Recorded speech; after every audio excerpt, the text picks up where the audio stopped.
everyone.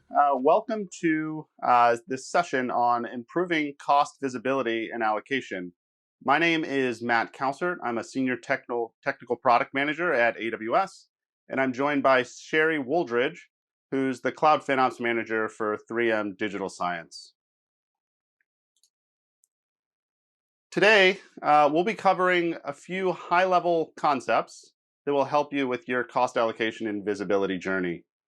First, we'll start with how to actually align your organizational goals, how to establish an organizational cost model that fits your business, and then we're also going to share a few implementation and reinforcement strategies that'll help you.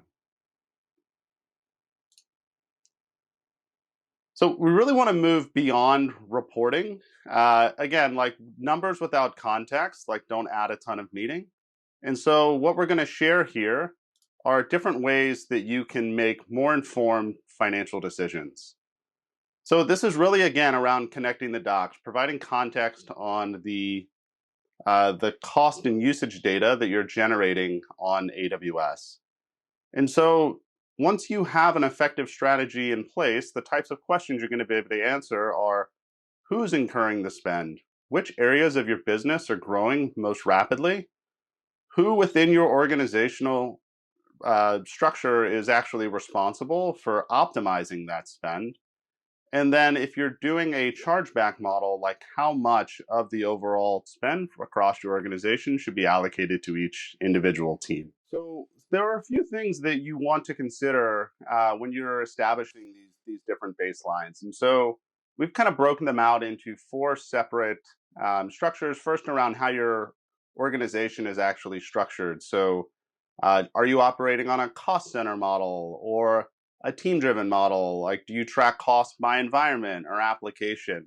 Knowing that up front will help you divvy up your cost in the most appropriate way. The next is really focused on the granularity of reporting. So are you looking for a weekly review model or a monthly model? Like, does quarterly make more sense? And again, it's going to be driven by the different needs of the business, and you may have a mix of all of those. The other important thing to think through is like shared services cost. And so you may have different purchases that are used by multiple teams within the same environment. So like, how are you actually splitting up and allocating the cost of those services? And so again, establishing those up front with your teams that will be consuming those shared benefits is really powerful and important. The next thing we want to talk through are the actual commitments that you're going to be making um, for RIs, which are reserved instances, and savings plans. And this is where you're making a purchase upfront, and then you're receiving a financial benefit for a 1 or a 3 year period, depending on the way that you've configured your commitment-based discount. With that, there is an opportunity where you'll have upfront fees. So if you make a purchase, what we consider a all upfront or a partial upfront fee, you will have what we consider upfront fees that you're going to want to allocate across your organization. There's also a chance that you may not have 100% utilization depending on the workloads that you have running within your environment. So how are you capturing that unused capacity that you've already paid for? And then finally, depending on like your actual purchasing strategy, whether you're purchasing within the payer, the management account at the top level and letting it trickle down, or if you're purchasing within an individual linked account and then letting the benefits pass after the fact, like that's going to impact the way that you think through your cost allocation and visibility journey. And finally, it's the accountability itself. So who within your organization is actually responsible for enforcing these best practices? And then if you have specific mechanisms that you can put in place, and again, this could be as simply as a weekly or a monthly review, but this will really help drive this culture across your entire organization. So I'd now like to pass it off to Sherry to provide 3M's perspective on how they think through their cost allocation visibility journey. Thank you, Matt. I will now talk about the realities of how 3M Health Information Systems is on the journey for cost ownership and allocation. Health information system, known as HIS, is what I'm going to concentrate on, but corporate IT also uses AWS and has the same kinds of basic things they have to deal with cost ownership. But health information systems is a software solution provider to hospitals and to insurance companies around the world. So we have things that we have to pay attention to that might be a little bit different than corporate. So we'll just stay on the HIS journey for the most part here. We like to say that our motto is science applied to life, and that certainly still applies in the software development arena. The three things that we try to prioritize in healthcare are the elimination of waste in healthcare spending. According to the National Institutes of Health, 30% of healthcare spending is potentially waste, and so we're trying to help in that space. We also are focusing on healthcare providers, giving them more time to care, not making the process of documenting so arduous that they can't spend time actually delivering care. And then thirdly, we're also working with payers or insurance companies to help them with understanding the populations and the performance that goes on to enable the spend to be much more efficient.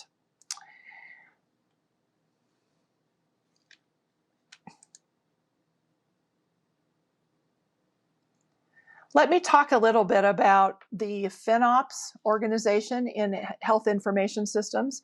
It is a little different than corporate, but in HIS, it's a team of one at the moment. Basically, that's me. But you also have to realize that because we've enculturated this idea of FinOps into HIS and the ideas of owning your own spend, I also have many touch points out into the engineering staff, the product owners, the managers, the technical managers. Everybody's really involved. So for me to say it's just me isn't quite the whole story. I get questions all the time from people that I'm answering from these folks that really care about what's going on in the business. For example, we have in our operations team, we have database administrators that help me to get the word out about getting up to the latest AWS generation of instances, as well as analyzing what kinds of databases are out there and what in the world can we shut off because they're not being used anymore. So that is that's the full team, really. It's not just me. And additionally, we have impacts from the finance team, which lately has been very rewarding to have a back and forth about what we're really doing in terms of our financial spend within AWS. So what is the value of AWS to HIS? Well, it started initially being because, as you can imagine, as a software provider, we needed to get releases out on a regular basis and much quicker, in fact, to hit regulatory deadlines, but also just to get things out to our customers and get the processing done correctly. So speed was a big deal for us. But additionally, as you can imagine, with healthcare data, there was a need to be secure. And originally, the healthcare entities kind of struggled with the whole idea of their data being in a place that they couldn't necessarily control. In other words, customer on-premise information felt uncomfortable to them. But that definitely has changed over the last several years. And so we know that the platform is secure within AWS, no question about that. And we so have most of our hospitals fully on board with that. The nice extra benefit of doing all that was the cost that we've avoided in going into AWS from what we were originally in the data centers that we were part of. So that's a good news story. So let me just share that with you. In 2018, our costs, which you can kind of see, you can see the lines here, but the costs were at a level that now, comparatively, we are only 50% more in costs. But when it comes to usage, we're over 200% more in compute usage. That's really good news. So in other words, our costs did not increase as the usage increased. And if you look at this graphic with the big yellow stuff in the middle, those are days of usage volumes, the quantity of hours, and how that trajectory has gone up quite a bit, much more than the blue lines that on average now have, like I said, have only increased by 50%. So we think that that's good news story about why, to validate the choice we made with AWS. In 2017, right before we fully came into AWS, we had some partial workloads. We were at about 700 virtual machines per day. Now in 2021, we're well over 9,000. Just to give you an idea of the context of how we've grown. So why is the cost ownership meaningful to 3M HIS and to 3M Corporate? One thing to remember too with 3M Corporate is that one of their main reasons for moving into AWS was risk mitigation. And they're also seeing the benefits of savings. But they also want to know, even if it's from a risk mitigation perspective, like, AWS will take care of the data, the backups, and things if something, God forbid, should go wrong. They still want to know who owns those workloads, just like HIS does. So we want to make sure that you understand where we are in this cloud journey. In the beginning, there was not a lot of fuss about where we were in cloud and the spend, but believe me, it's a variable and a big cost. And when the monthly bills start coming in and you're seeing over time many, many dollars more than was seen in the past, your executives are going to want to know why. And the only really way to get to that answer is to know who. So right now in our cloud journey, we've come quite a long ways with our tagging. At first, tagging was not viewed as something that engineers wanted to do. We didn't really have in place ways to automate it on the back end, like in other words, once instances were already deployed. But it became very clear that we needed to know who owned which pieces of the spend. Now, when we first did that, we had to establish what the baselines were for the key that was the tag name and then the values. And we did a pretty good job of that. Eventually, by the mid-2018 timeframe, we were pretty much well on our way. But I think also what you need to realize is that will change over time. If you look at this graphic, on the left is 2018, on the right is 2021. And the green bars that you see there are all the things that we dumped into the lift and shift account, which I'm sure many of you know what I'm talking about. And it was very untagged. So we went to work defining the tagging and what the valid values are. And so you can see those green sections of those bars, which the entire bar is just an indicator of how much untagged spend we had. You can see that not only does the bar get shorter over time, more tagging going on, but also the green gets shorter. So people took responsibility for that, and that was a really good thing. But over time, you can see that the untagged kind of goes up again a lot because of what's in the blue bars. But that's because the nature of the untagged spend changed. It went from us not understanding really who owned the spend to more, what are those things that we're using heavily in AWS? They're just really are not taggable at the moment. And examples of that include things like we pay for premium support with AWS. Well, that's not taggable. And that increased over time because of what we needed. But also there are some services like Textract that they're just not there yet for the tagging. But all's good. We're doing really well.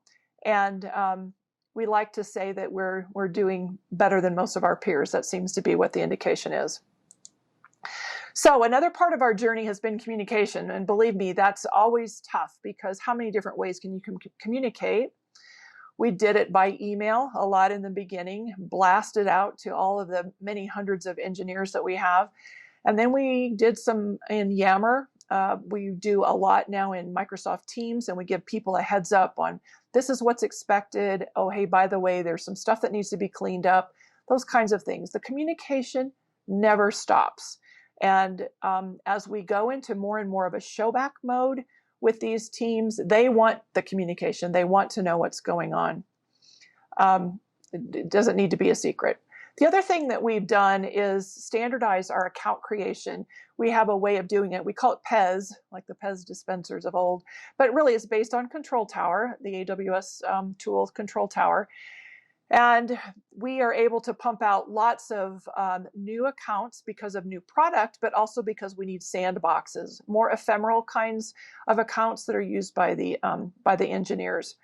When we started doing account creation in 2017-18, we had about not quite 24 accounts. That was in the days when the wisdom was you have lots, or you have a few number of big accounts, and all of your teams work in them as they work through the deployment process. So as you go from development into data integration, QA, and on up, you finally get into production, and you just want one big production account. Well, that's not the wisdom anymore. So we now have 20 accounts at least. But that helps to define our ownership issues, and I think that's a good part of where we are in our journey right now. The other thing, of course, is to have a strategy on how you're going to allocate those things that you find are unowned in the beginning. And I'll talk about that more as we go. One thing that's not on this slide that I'd like to bring up is another part of our cloud journey is automation. We use DivvyCloud as some of our automation, but we definitely have some AWS things that are going on with automation. And Matt will talk more about that later, but just wanted to make sure you knew that was definitely part of where we are in our journey. So how do we get there? You must have executive sponsorship. I came into the position late in 2017, and leadership had already taken a hold of this as a thing that we really needed to do. They could foresee that the spend was going to go greatly up because we were anticipating releasing more product and having more customers. That was going to be a sign of our success.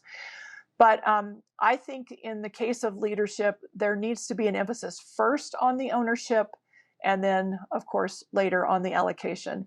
If everybody just thinks, well, they'll figure it out in the end in the finance team, that's not going to do anybody any good. So leadership needs to, and did in our case, foster that mentality of we're all in this together and we need to make sure we know who owns the spend.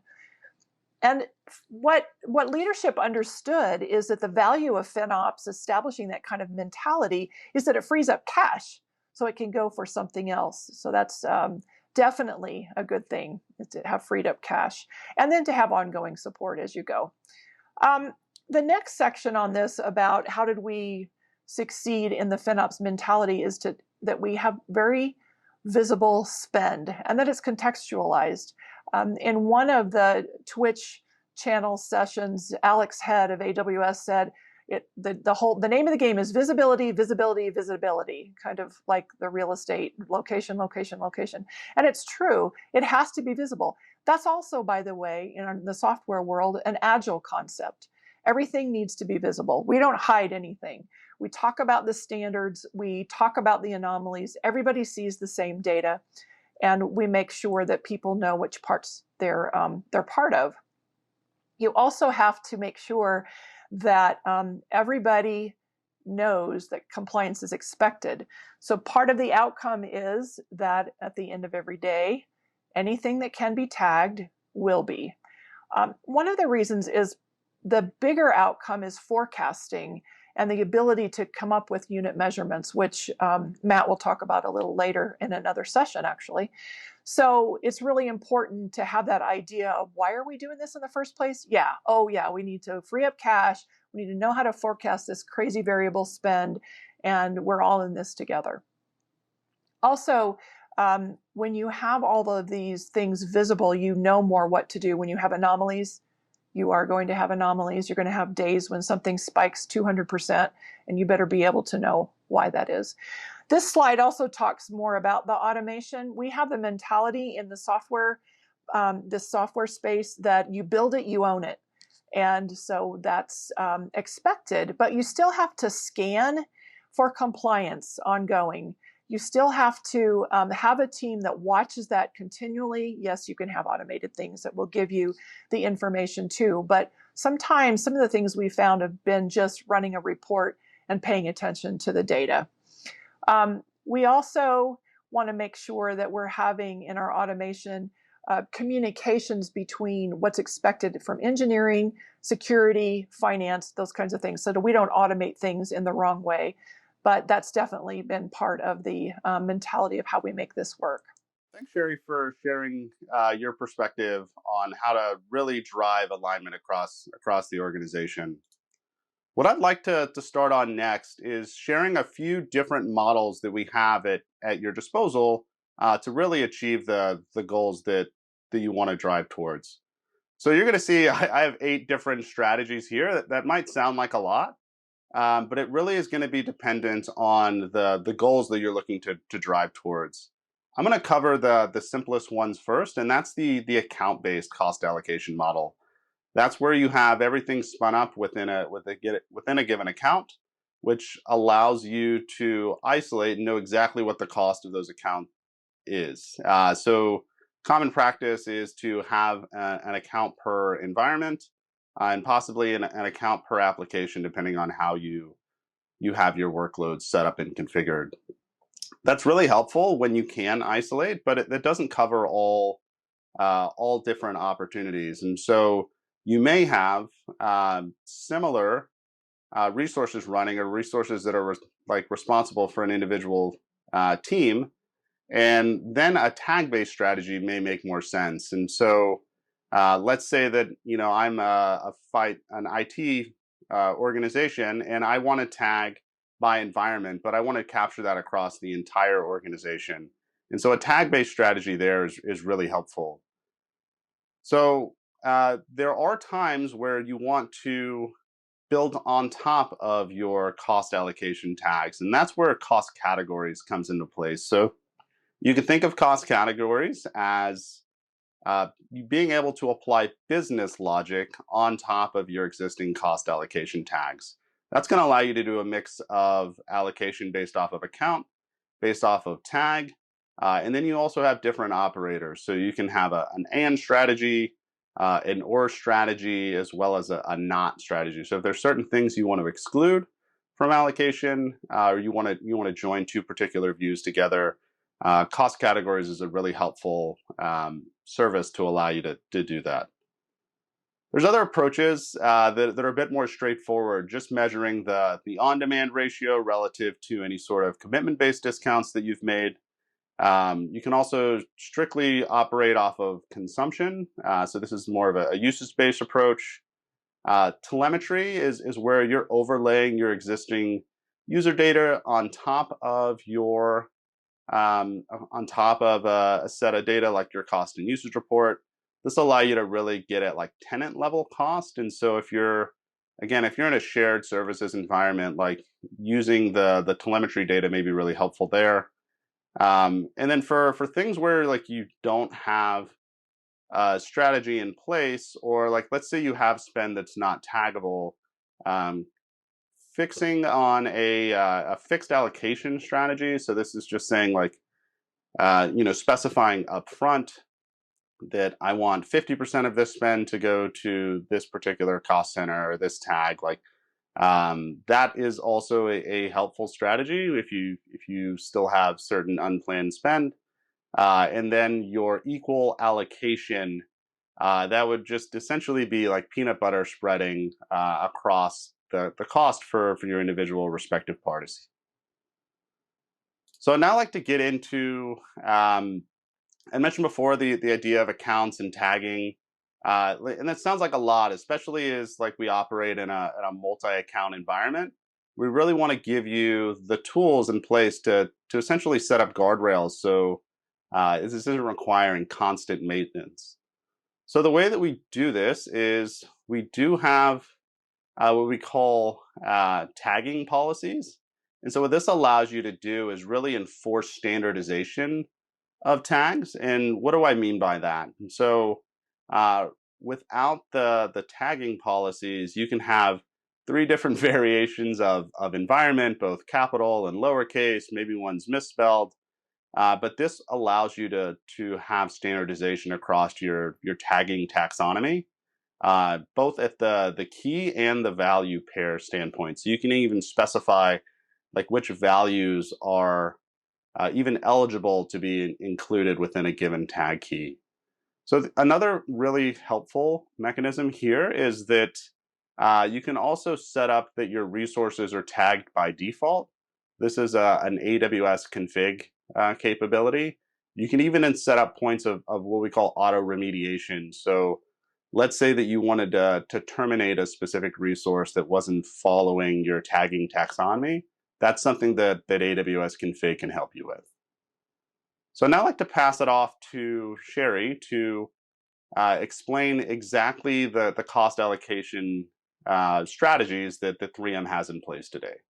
Okay, Matt, let's talk now about how the cost allocation really goes in practice in HIS and where we started. I've intimated some of this already, but I do want to get a little more specific about the fact that when we started, nothing was being tagged. And you just need to dig in and do it. It might help to have a team of people. It did in our case. We had about 4 people in the business that cared about this, and we came up with some standards that actually our corporate team adopted part of them as well when they jumped into AWS in 2019.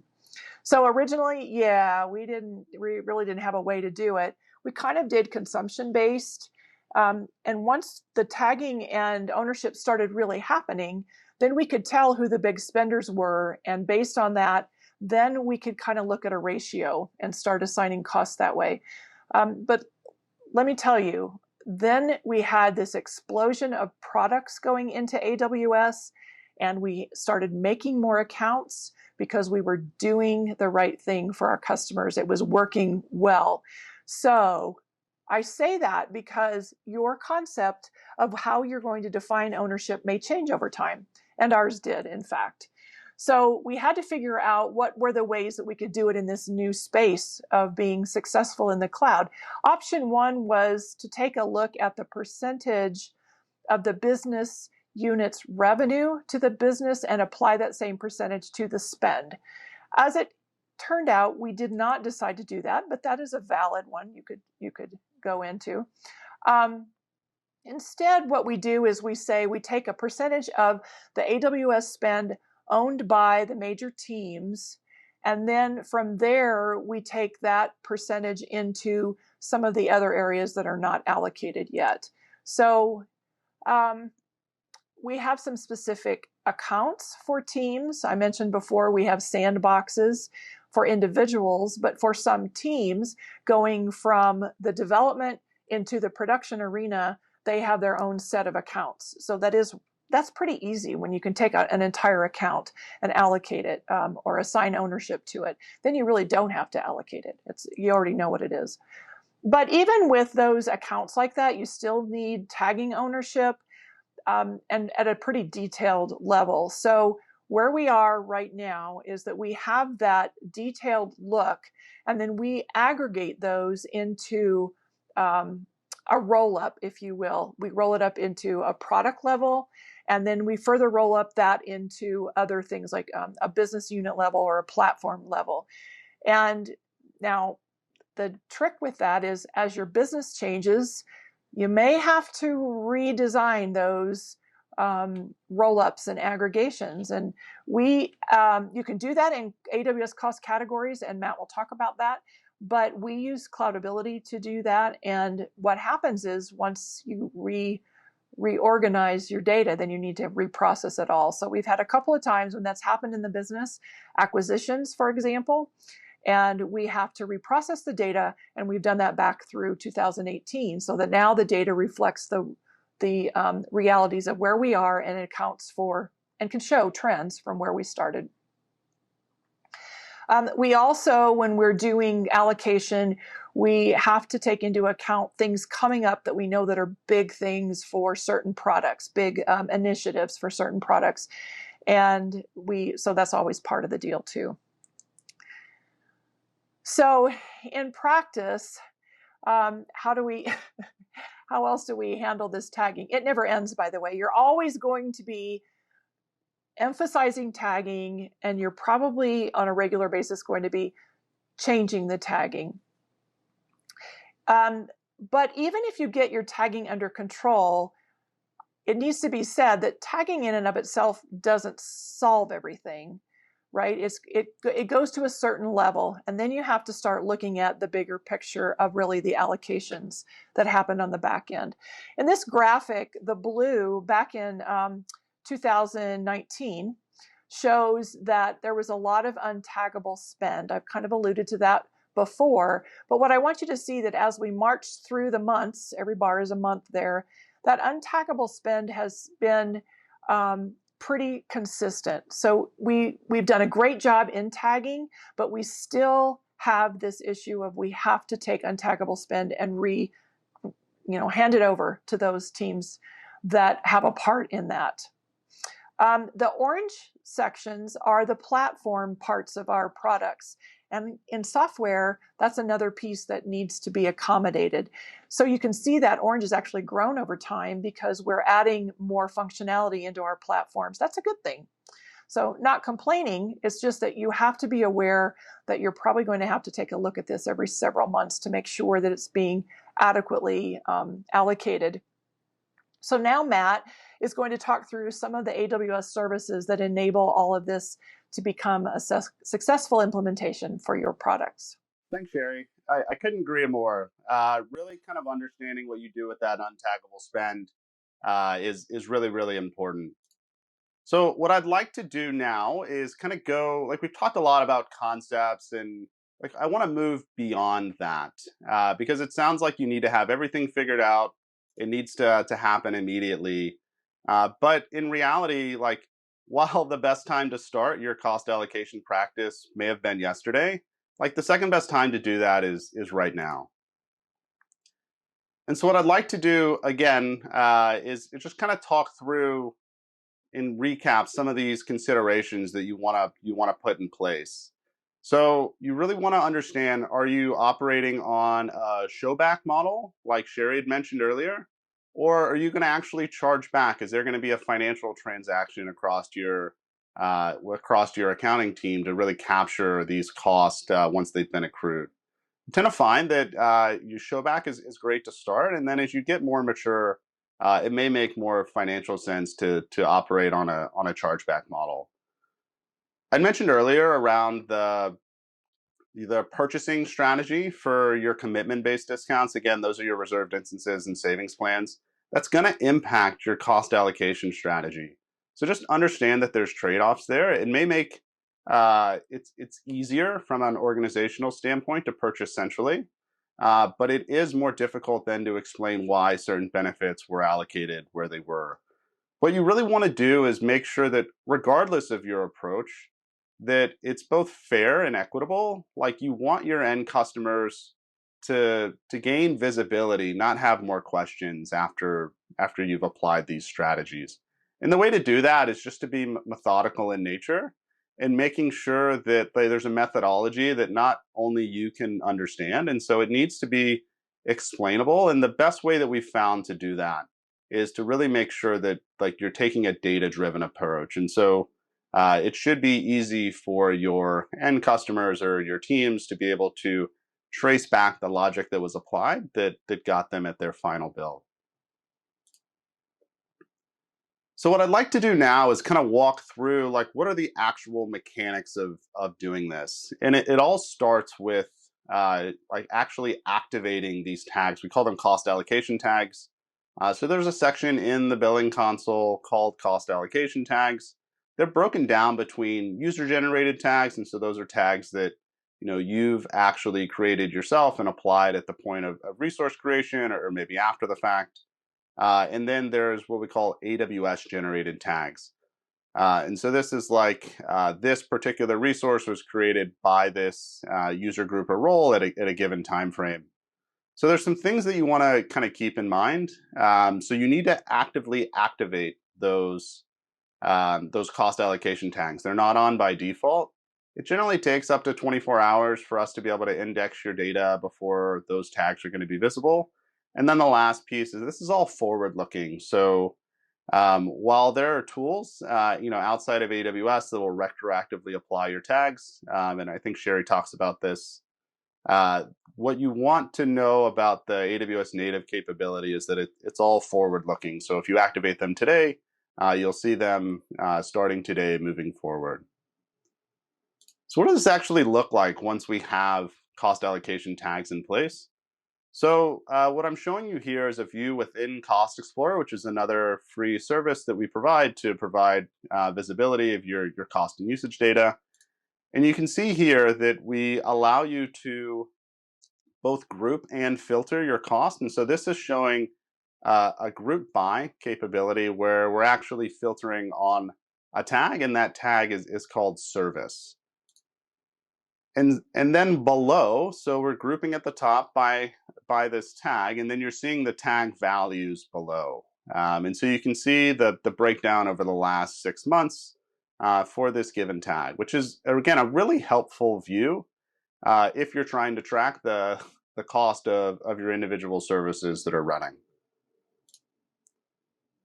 I mentioned before the concept of cost categories, and so I just wanted to quickly walk through like when would be the right time to use a cost category, or when are cost allocation tags sufficient. So you're going to get a similar view, but it's really rule based, and so the idea is that you bring your existing business logic on how you're grouping costs together, like what is actually meaningful. And so again, you can create these set of rules. Like we have a rule builder here, which you're seeing within the console. And we also like have a JSON editor if that's more your style, but it gives you the ability to allocate and organize your cost. Again, we're talking at the organizational level in a way that's going to be meaningful. And so you can see those breakdowns for your engineering organization, or your finance team, or your marketing team. But it provides you these different perspectives that again help move your business forward. The other nice part is like once you've done this additional grouping logic, you're going to be able to see that both within Cost Explorer, which I'm going to show you in just a second. You can also create budgets against those groupings as well. So we're back in Cost Explorer, and you can see in this top top left hand corner, we're again going to use this group by functionality. And so this time I have a cost category that's broken down by cost center. So you can see we have the breakdown below of the key values of both engineering, sales, and marketing. You're also going to notice in the bottom left, we have the section for the cost category with no allocation. So this gets back at that unallocated spend that Sherry was mentioning before. So if you're looking for a way to do that fixed allocation or that consumption-based allocation, taking the cost of the cost category, the things that haven't been tagged or defined yet, is a really helpful mechanism to be able to isolate those costs. So I've walked you through like the native tooling that we have when you log into the console. We do have a few additional capabilities that I want to touch on. Our most granular report is the cost and usage report. So this is our most granular billing data. So you can get it on an hourly basis. You can also get it on a daily and a monthly view. So depending on what you need to do with this set of billing data, this allows you to aggregate that. So just to kind of walk through the mechanics, once you've set up your cost and usage report preference, we deliver it to the S3 bucket that you specify in the file format that you've chosen. But what you can do to make this file a bit more usable is you can integrate with both Glue and Athena. So you're using AWS Glue to crawl over this report. It's going to create the SQL tables for you. And then you can actually query those tables within Athena. So this integration allows you to do a quick check to understand where certain savings plans benefits have been applied. So if you like to query your data with SQL, Athena is a really excellent choice there. The other benefit of this integration is this puts your billing data in a format that's easily ingestible in different data visualization tools. And so the one that we have for Amazon is called QuickSight, and we actually have a host of different what we call enterprise dashboards that allow you to take your cost and usage report data from Athena and actually drop it into QuickSight. And so this will give you additional level of granularity, and it gives a higher level view both from the trends of what's going on within your given account. And it's relatively straightforward to enable. It has CloudFormation integration. You can run it with different shell scripts. There's a manual deployment option as well. It's really very flexible, and you can also add data to this. And so if you have a set of data, whether it's account assignment or other approaches, you can really use this view to drive alignment across your organization. So I'm now going to pass it back to Sherry, and she's going to talk through the actual implementation process for what 3M has in place today. So Matt just worked with you on the ways that you can use their tooling to indicate how your spend is going, the ways that you can visualize that. And so now I'm going to work on how we set up the cultural norms to be able to make this cost allocation idea or the ownership of cost really just kind of in our DNA within HIS now. As I said before, we have engineers, many engineers in our environment, software engineers in our software development environment. And we have the mentality that you build it, you create it, you own it. So it's not a far cry to say that might be the case for maintaining the software into it's also the case for managing the spend. So the engineers are quite versed in this. They even architect their products now to encourage wise spending of the AWS resources. They know what to pay attention to. If I see an anomaly, come to me, or if anybody sees one, but most of them come to me. They know that there's some research that needs to be done. So we've created this culture of back and forth. It's not meant to be punitive on my part. I like to say that I have more carrots than I do sticks. So I'm always asking the questions if there's an anomaly. Do you know about it, first of all? Do you think that it's going to continue? It might be a weekend amped up data science run, a job running. And if it's not going to be the new norm, what can we expect it to go back down to? So there are ways to communicate to the engineers with their understanding of what the point is that makes it better for all of us to reach a goal.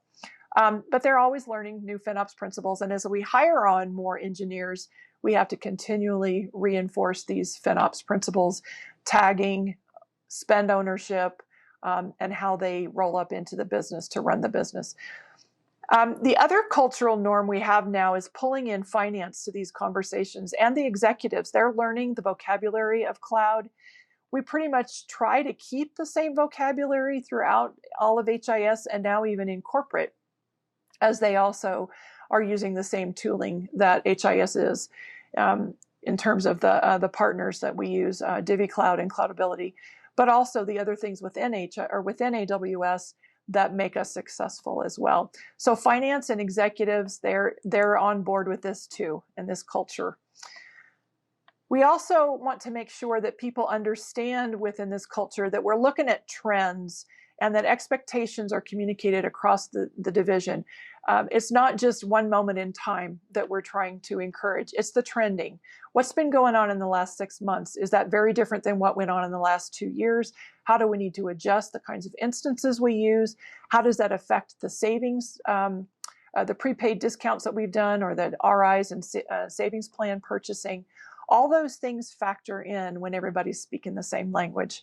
And so, like I said, I try to use more carrots than sticks to make that happen, and it's usually very well received.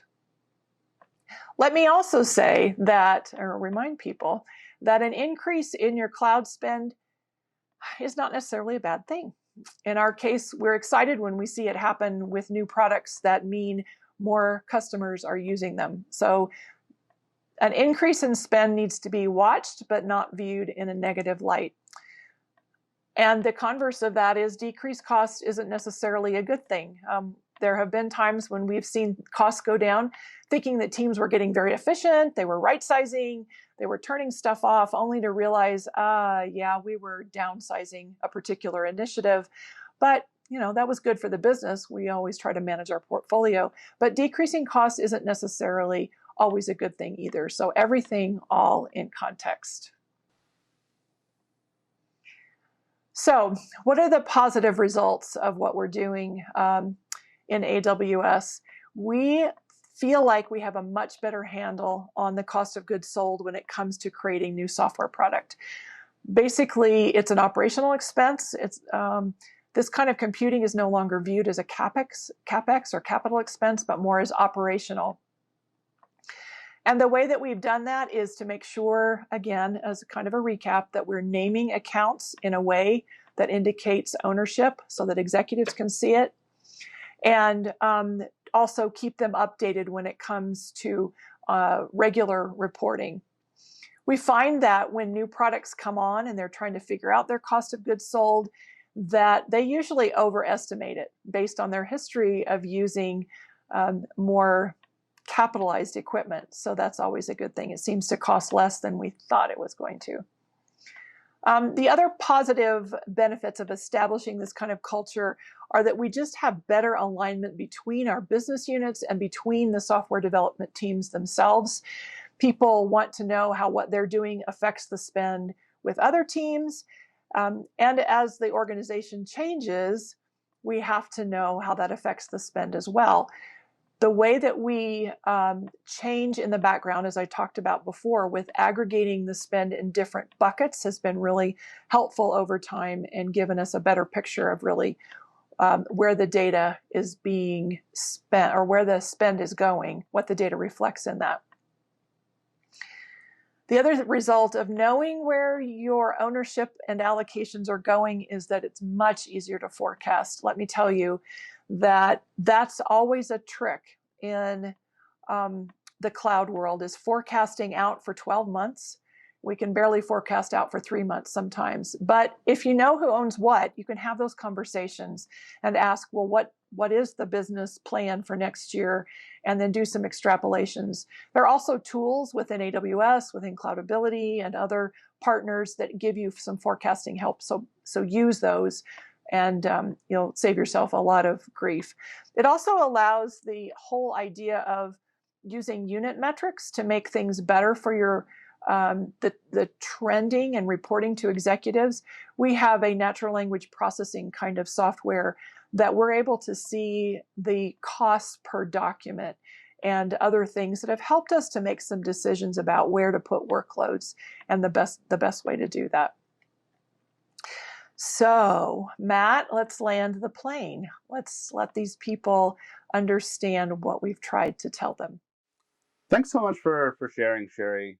So, we've reached the end. I really just want to do a quick recap. Like, look, there's no one right way to do this. We have a host of different approaches. You may take it a hybrid on the 8 approaches that we've defined today. But there are a few things that just you be aware of. You're going to make adjustments to your approach over time, and that's okay. Like, it would be strange if you didn't need to make adjustments as your business grew. The other piece is, like, this is around connecting the dots. You want to make sure that you're providing context and value to your organization. So data without context is not going to have the same level of impact as you being able to put a narrative behind why certain trends are happening. And then lastly, like, just because you're increasing costs that's not inherently a bad thing, especially not if the spend that you are accruing is allowing you to better serve your customers. And so with the cost allocation strategy in place, like, being able to define unit metrics is a much more achievable goal. So we've mentioned a whole host of different resources. I want to quickly recap a few here. So I'd mentioned before the idea of a multi-account strategy. So we have a white paper on different best practices there. Control Tower is another helpful deployment mechanism for generating, creating accounts, and setting up the organizational guardrails. We have a whole entire white paper dedicated just to the tagging strategy. Again, depending on your needs, like your mileage may vary there. We have tagging policies, which I mentioned before, the opportunities to really provide guardrails. Cost categories, which is a native AWS service that allows you to build different rules on top of your cost allocation tags. And then for everything that we're not able to provide out of the box, we have a plethora of partners that are more than willing and ready to help serve your unique needs. Lastly, before you go, we have a couple of different opportunities for you to engage with us further. So the first one I want to mention is the Peer Connect event. This is specific to cloud financial management. I've been to a few of these. I love these sessions. I think these are one of the most high value activities that AWS provides. And it's where you're going to be able to connect with other AWS customers along their cloud financial journey. So it's a lot of talking shop and trying to understand like what are best practices, what are other people doing and implementing well, and again just being able to network and have that ability to connect with other professionals that have similar challenges across their organization. We also have the CFM kiosk. So if you've had a chance to go through the expo, you'll see me there, which is nice. We also have a whole host of other SAs, product managers, and other marketing professionals that can help you with any questions that you have and come up. We do publish regularly to our Cloud Financial Management blog. So generally speaking, when we launch a new capability, we have a blog post that outlines exactly how to go through a primary workflow for that given service. And we regularly publish new content and updates there. We also have a couple of other sessions that you may find interesting if this one has been helpful. So we have a section on cost control and governance that's happening Monday. We have the ability, I mentioned before, these QuickSight dashboards. So we actually have an entire session on how to build out these specific dashboards within QuickSight. If you haven't got enough of me today, I also have a unit metrics talk that's happening tomorrow on the 30th at 3:30. And this is really going to where we're talking through like what are your inputs, what are your outputs, and really being able to define a more unit-driven approach. That way, when your costs do increase or they decrease, you kind of understand why. From a higher level, we also have a talk that's really focused on maximizing your cloud business value. So this is, again, trying to think through how are we positioning our cloud spend relative to the rest of our cost, and how can we think of our cloud spend as a business enabler rather than just a cost center itself. And then we also have a session on Friday at 8:30 that really talks through what are the actual mechanisms that you can put in place to help control your cost. So budgets come to mind, budget actions, which allow you to apply IAM and service control policies once you've hit certain spend thresholds. And there's a whole host of other tips and tricks that'll be gone through during the Chalk Talk itself. So with that, I'd like to thank you for joining us today, and I hope to see you at the expo.